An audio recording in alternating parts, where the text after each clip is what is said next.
Good evening, good morning, good night, you lovelies. It is the one, the only Cappy D Bar, and we're here to discuss some wrestling. Hope all of you are having a great one. How have you catch this win? If you catch this now, fortunately, or maybe not so fortunately, in the span of 4 working business days, there have been about 4 live wrestling events, all right, spanning all the way to Dynamite, going all the way to night 1 of SummerSlam. So we're going to be doing a bit of our world-renowned, all right, much requested weekly wrestling reports.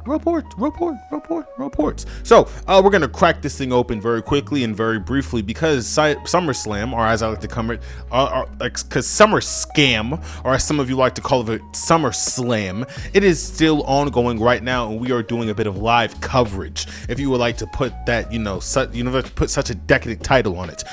Collision and Dynamite, all right, were both amazing back-to-back shows for this week for July 29th and July 30th, 2026. Those dates might be a little funky, but just stick with me when I say this. Very good back-to-back shows. We are building again on the story again with Ospreay and Kenny. I'm always going to be a big fan of that. Kenny is in his fucking bag right now, and if you compare Ospreay and Kenny's promo against what Roman and what Seth put up, and against what Punk and Cody put up, all within the span of like 7 days of each other, Kenny blows these niggas out the fucking water, right? Ospreay saying that he took this next step because he didn't see Moxley as an enemy. He's seen him as somebody who could help him reach that next level. And Ospreay was willing to do anything to reach that next level, not kill his friend. But Kenny even takes him aligning with such disgusting low-life people as a threat on his life, leading to the one-winged angel, which obviously prompts the 4 to 5 slaps that Kenny lets off on Ospreay. They have an amazing back and forth segment. You pair that with the matches under it. I mean, you look at the Demand becoming the new trios champions in that match against the conglomeration. A lot of people have been shitting on Orange Cassidy. I think Orange Cassidy staying within his lane for whatever this company is giving him, I think that's a positive, and I do think that he is still getting solid receptions. Again, Roderick Strong, he's fucking amazing, right? It was just a good match, all right? And a big shout out to Bishop Khan. Again, everyone knows that that's been a big part of my agenda for a long time now. So, we get pieces of that. Maya World and Persephone have a very good match on that Dynamite. Might have been Collision. I don't think it was Collision. I remember it being Dynamite. So, Maya World, yeah, I believe it was Dynamite. Damn, it might have been Collision. Listen, Maya World, Persephone, great fucking match between those two. Then we also have to look at the Willow and Mercedes segment. That was a positive. Again, we have really good promos on this Dynamite, right? Willow Nightingale saying that everything that she has worked to in her life has been for this one moment, all right? And then, as the cards would predict it, right? Mercedes comes waltzing down. She's fucking insane heel heat, right? I forgot where they are. They're not in Cali. They're somewhere, right? She has insane heel heat wherever the fuck this is. Might be Detroit. It is Detroit. Yes, they have insane heel heat. And basically, while she's getting told to shut the fuck up, she is marching through this promo explaining, I am who I am because you have always gotten in my way, Willow. And now I'm going to show you that fairy tale dreams don't always have a happy ending, right? She has a lot of affection for this feud. Willow are definitely just putting a lot into it, and again, this is an insane jumping quality, that improvement, all right? And Mercedes, from her her rival capabilities, right? Like we are seeing her kind of reach her peak of peaks of what she can pull from really really teeth gripping feud, or teeth gritting. I always mess up that saying. And same thing goes with Willow. I mean, Willow is arguably the biggest face in the company right now. Arguably. Willow Ospreay Gale. that was a big brain freeze, right? But Will Ospreay, right? Ospreay, his entire arc has led a bit of an anti-hero, right? He's teaming up with these not so great guys, and then the result of that really, gray, there's a lot of gray area in a lot of his choices, and I think that works for somebody like Ospreay. Willow, I guess fortunately, she has not compromised whatsoever. So Willow being at the height she is with this face run, Mercedes again have the potential to either lose or win and still being over no matter what the fuck the result is. I'm looking forward to this, bro. We are literally going to see a Bianca and Sasha part 2 with like a 10-minute standing ovation at the opening bell. I am so looking forward to this fucking match with I gotta stop doing that, with Willow and Mercedes.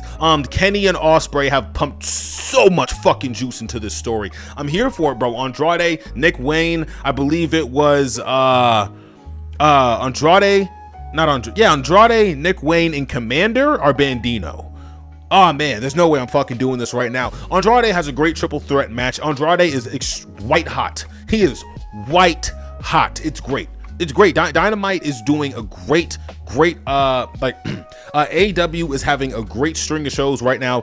Collision for January 29th, January 30th. I'm sorry, or I want to say July 28th or July 29th, or maybe July 30th. I think it was July 30th. It might have been July 30th. July 30th of 2026 Collision. Also positives around the board. I'm not gonna sit here and just ignore everything that we get from the Motor City Machine Guns. The Motor City Machine Guns were one of the biggest parts of the internet on Thursday night, completely overshadowing TNA. TNA apparently is going to release Leon Slater with a erase the records book, like erase the record from the book match. A bunch of fucking marks, bro. If Leon Slater jumps ship and they tell him, well, we're just gonna erase you from the history books, so you're never gonna be the greatest champion ever again. What about that? And he's like, fuck, I don't care. I get to wrestle Bandino. Are you fucking insane? Like, he gets to literally go all across the world and continue what he loves to do, which is wrestling. All right. Bro, if he was to fucking get called up, he'd probably just be wrestling Ethan Page in the main event of main event. It is what it is, chat. Like, Leon Slater is 100% making the right choice here. Even if he decides to go to like fucking New Japan, Noah, Rev Pro, full time, like, I'm for it. Whatever we can, however we can maximize the most minutes from this nigga Leon Slater, I'm fully on board. Fully on board. But as I stated, Motor City Machine Guns doing great shit, overshadows TNA, which is doing this really weird thing with Leon Slater. We get a Rascals and Xavier Lee. We get a Rascals match with the main event. We get a Rascals in the main event against the Demand for the Trios Championships. That's just that. Come on. Like, what are we doing? Bishop Khan, Myron Reed sharing the same ring. It's magic. Like, it's fucking magic. Very, very good match from them. Then also, very briefly, we will be touching on, just the quality of this trios match with, the MIT versus. The MITs versus Hazuki and the Brawling Birds was also a very solid match. The ending was a little, and Jamie Hayter kind of used the wrong arm for her running lariat, but it was good. It was good match. I didn't really care that much, about the small little botches will happen. But again, these two shows paired up against Monday and SmackDown, complete night and day. I mean, SmackDown was a fucking wet noodle. It was a wet noodle compared to these shows. There's no other real way around it. Like, honestly, you know what? Fuck that. This SmackDown is like the wet fart you take before shitting your pants, all right? From the fucking cryoplastis disease that was laced in your Caesar salad mix at Stop and Shop. This shit's horrible. Horrible show. And I think what boggles the mind is that they'll have a nigga like Ilya Dragunov on contract who is not allowed to wrestle anywhere else.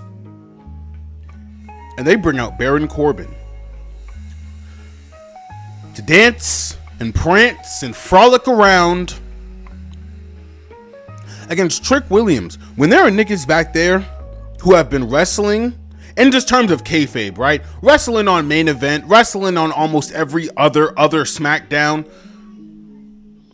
They don't deserve a title chance. No, but Baron Corbin does. Why? For the pops, for the aura. Yeah, for Twitter. For TikTok,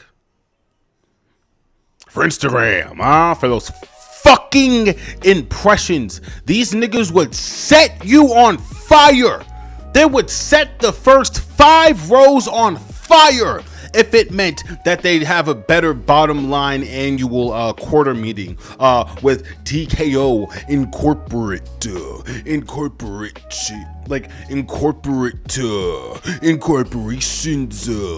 You think you're a top guy? Well, tell me, are you bigger than Cody? Are you bigger than Roman? Are you bigger than Liv Morgan, who hasn't wrestled a defensive match for that title in 100 days? A full buck.